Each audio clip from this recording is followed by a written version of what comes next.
All of them were sworn in, from the president to the governor and all the big boys running things today. According to the president, everything is fine, but according to the people, everything is not fine. And today, the president will be broadcasting. Actually, he will be speaking to the joint session of the National Assembly, and later on, he will talk to us. But for now, let him talk to his men. Boss, indeed. How are you doing? I'm good. So they've been asking Nigerians how things have fared since May 29, 2023. If things are better with them, Nigerians have said, well, let's look at the cost of a bag of rice from then till now, the cost of certain things. But if we also look at that, the cost of things have obviously gone up, from fuel to food to housing. But we can count one thing that is good with this government. The way we used to hear people dying, killing, especially banditry and kidnapping back then compared to now has changed. The number of people that were dying back then has reduced significantly, especially the works of bandits. But you are the security analyst, you are the one that is within the sphere. You let me know what's happening.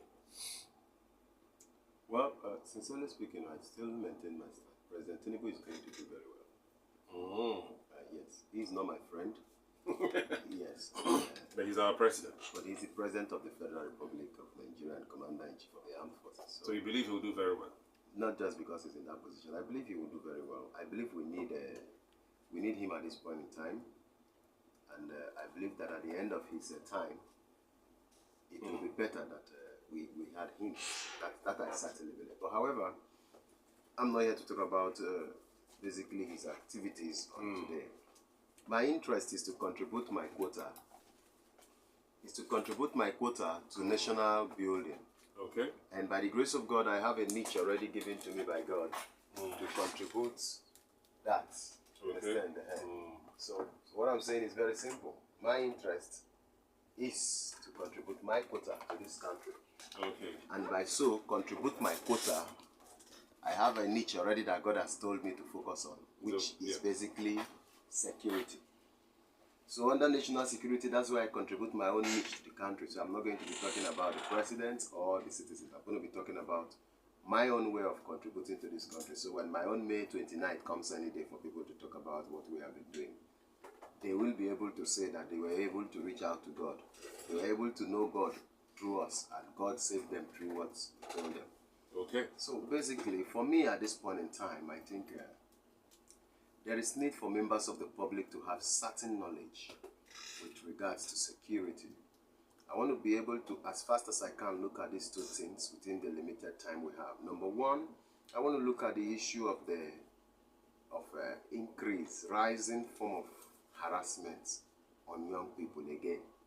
Most recently by security operatives, basically mostly the police.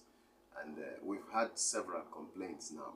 So I want to be addressing that, teaching the young boys why this thing is happening to them and what they can do to avoid it and how they should carry themselves.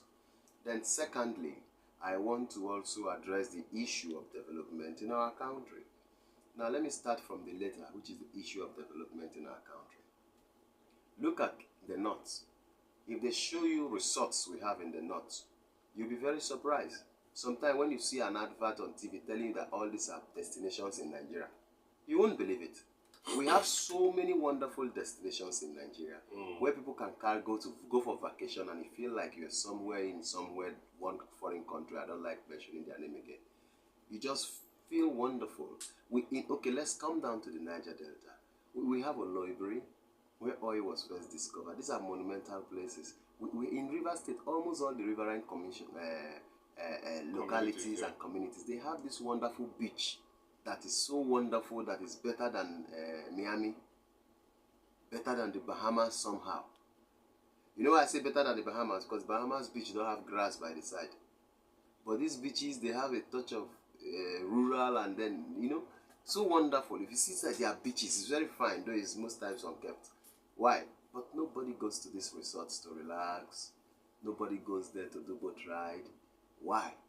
Insecurity is the answer. So I think For the government, the Nigerian government is currently calling investors. The Rivers State government is currently calling investors.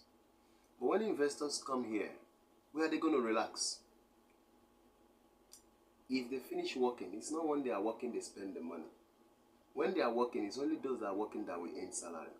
But after work, there is need for them to have the confidence to relax. These expatriates, both locally and, you understand, the staffs need to be able to relax comfortably in town. That's when they spend money. They need to be able to go to beaches, lie down in the beach, make phone call, take photos and post on their social media. Tell people I'm in Abonima Beach, I'm in the Bonny Beach, I'm in the Okobe Beach, I'm here, I'm in this beach in Ahoda, I'm here in Oba Ebi Mandoni one beach, I'm in this beach in, tell people where they are. Be able to relax, have fun, confidently knowing that nothing will happen to them. That's one major area that brings investors. True. When people only come here to work, even as ready means you have a canteen. So you can go relax, eat and relax. This is a confine of a workplace. Yet you have a canteen. As tight as bank is, they still have a small place called a kind of in-house canteen for staffs to go and eat. Why?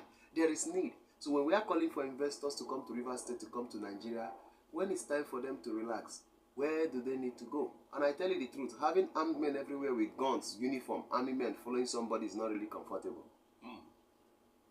You understand me? So it is even inconvenient. So these boys, we're going to call them, they're going to come here and maybe start a business here, and then when they want to rest, they are going to still run back abroad or go to Lagos or go to somewhere to rest. And that is not good. We need them. In the 80s, in the 90s, Port Harcourt was the home of oil and gas. In those days of Chess Bar, you remember? Those places have closed down now. In those days of those places, they have closed down now, you know. You know the Chess Bar, them. The Toby Jug, them. Those places, those were the hits in the 80s and 90s. Where you see all the white men working equally with you. Oh my God. Most of these half-castes you see today that are matured, getting married, it is that time that they met their father or their mother met their... It's always the mother meeting the father. It's never the other way around. It's never their mother meeting their father. They know their father, they are white woman. It's always a black girl meeting a white man. In those days, Nigerians were very happy. You see, you work with your... You see these intermarriages, interrelationships. You see things was fun. White men could walk on the street confidently. And then all of a sudden, boom, kidnap. Boom, this. And we've not recovered since then. Because I tell you what, if we secure the state and there is visible security, not armed men standing with gun everywhere, no, that's not security. Intelligence. That's scary. You understand me? That's scary. Seeing armed men everywhere, that's scary. Security, where people have this confidence that nothing will happen to them. You need to sell that to them. Excuse me, I'm still waiting for the call from Rivers State government. Let's tell them how to achieve these things. Actually, sincerely, I'm waiting for the call. I submitted a letter to the government house. That should be last week when I left here. Because when I talk, I want to follow up my talk with actions. Okay. And in the letter, I have told them what and what I can do and how I can get them to achieve it. At zero cost for the government. These things are achievable. We need to be able to get people at that level of the confidence. When people have that confidence that I can work, for example, issues of kidnap has died down in Rivers State. Rivers State Commissioner of Police is doing a whole lot. He's nipping them in the bud, secretly doing a lot of operations that is scamming the state. So if you hear of kidnap, it's an isolated case. You understand me? Now, yesterday I was also with the Commissioner of Police in the night. He works very late, so late in the night, after 8 to 10, he wasn't there for working. So we got talking, and then I asked him, why I've been talking to people about tinted glass. Why wouldn't they use it? He said all the cars we recovered in Rivers State were from criminals were tinted. All the kidnapped with foil were used, tinted glasses were used. So we reported to Abuja and they said no. Stop anybody from using tinted. That is not. So that's why we're stopping them. I said, okay, I understand now. Every car recovered in Rivers State has been tinted. And most times, even the kidnapped with foiled on their way, they are using tinted glass. So you don't know what's happening inside. And the few attacks we've gotten like reprisals within this period were from tinted glasses. So we don't know what's inside. You get? So that is the reason. So if you're fighting these people, you must make sure you set yourself in order. So you disarm them psychologically. Make sure that. So that's what we're doing.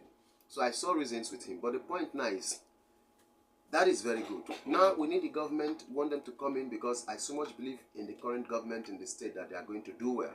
I also believed in the governments of the Federal Republic that they are going to do well, like I told you. But this area of people being able to come to a state and have peace and be able to tell somebody, I was there and I had peace. There is no crime, nothing happened to me other than what you see. We need practical of it, and I can get the government to show that. I can help the government achieve that. So that's what I want to advise the River State government to do. Let's get these resorts active. Active is not party everywhere, no. Let's get it active to the point people can take vacation down from the US to come relax in Abonima. White people. Beautiful. And White, then, black, yellow, red, all. Take phones. Say, I'm in Abonima. I'm in this resort in Abonima. Next, I'll be going to Degema. You understand me? They tour Nigeria and then they talk about it. I tell you, there was one white guy that came recently to test food in Nigeria, and he came to River State and he was talking about bole. See? One white guy. And I tell you what that did. That alone raised the international community's eye towards Port Harcourt. Just the bole he was talking about. That's what tourism does. That's what entertainment does. You understand me? So the government now need to look at that. It will help them in this business approach, calling investors. They need a place to rest. Flight to Lagos is still going to take them time. So that is one. Now let us look at the issue of this. Recently again, I'm talking another topic now. Recently again, I've encountered a lot of young boys who come to me and they tell me they were started 10 million naira, they were started 2 million naira, they were started 5 million naira. We were started like that from the police. From people wearing police uniform, armed police officers rather, and extort them. Some even can point the police officers. You understand this? And then they come to me and I ask them some questions. Now, one of the questions I ask them is, the police extorted 10 million naira from me. They say yes.